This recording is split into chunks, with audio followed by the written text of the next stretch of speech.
I get tired of making only list videos, and some things in this world are so damn beautiful that they deserve a spotlight all to themselves. With that said, this series isn't dead. Were you under the suspicion that I myself forgot about Forgotten Supercars? Alright, I'll stop being a meta asshole and just get to the video. Oh shit, Blade Angel, did you just overlay an image over your video? You bet your ass I just did. I finally ascended from using Windows Movie Maker and am now using an actual video editing software. Okay, now I'll get to the video, I promise.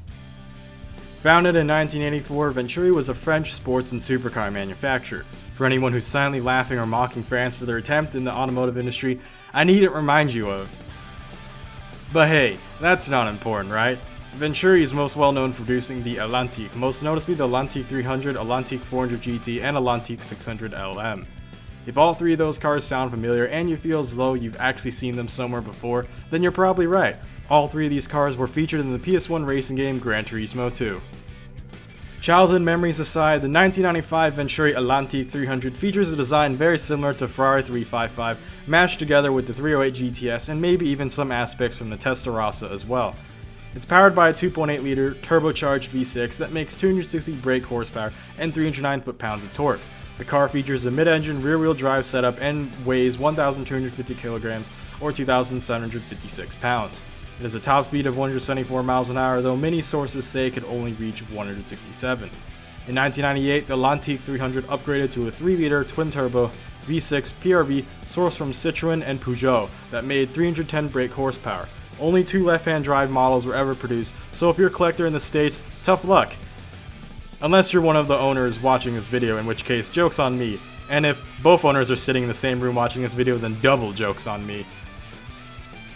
The 1995 Venturi Atlantique 400 GT has a design very akin to a Ferrari F40. It's pretty obvious who this French car manufacturer was taking inspiration from, but hey, it's said after all that imitation is the most sincere form of flattery. Once again featuring an engine sourced from Peugeot and Citroën, the PRV, this French supercar is a 3-liter twin-turbo V6 that produces 402 brake horsepower and 383 foot-pounds of torque. The car is also a mid-engine rear-wheel drive setup and weighs 1,150 kilograms or 2,535 pounds. It was capable of a 0 to 60 time of 4.7 seconds, which, despite being pretty respectable for the time, is still very ill, especially considering the way the car looks and given the price it costed. In 1993, Venturi created a race car that would compete in the 24-hour Le Mans, as well as in the GT1 class. 17 of these were made, and this race car was none other than the Venturi Atlantique 600 LM. Once again featuring a PRV engine, I won't bother regurgitating what I've already said before. Although Venturi managed to boost this one up to output a whopping 600 brake horsepower. For a 3-liter V6 engine to put out numbers that high back in the 90s, it only makes me all the more disheartened when I realize that, spoiler alert, wait a second, why am I telling you spoiler alert? This isn't an anime or TV show, it's real life history. Anyways, like I was saying, it's disheartening because Venturi declared bankruptcy at 2000. They were later bought out and are now known as Venturi Automobile from 2001 and onwards, but this means that they no longer produce combustion engine powered vehicles as they became more of electric focused, meaning that their insane awesomeness for the V6 technology could possibly be lost.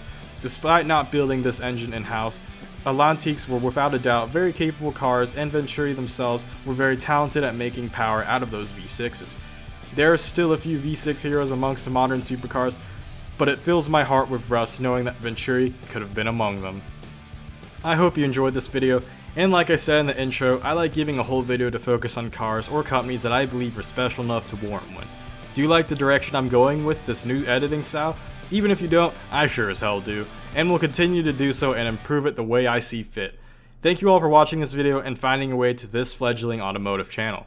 Make sure to leave a like on this video and help this angel fly by subscribing to my channel and sharing this with fellow automotive friends. Other than that, Blade Angel out.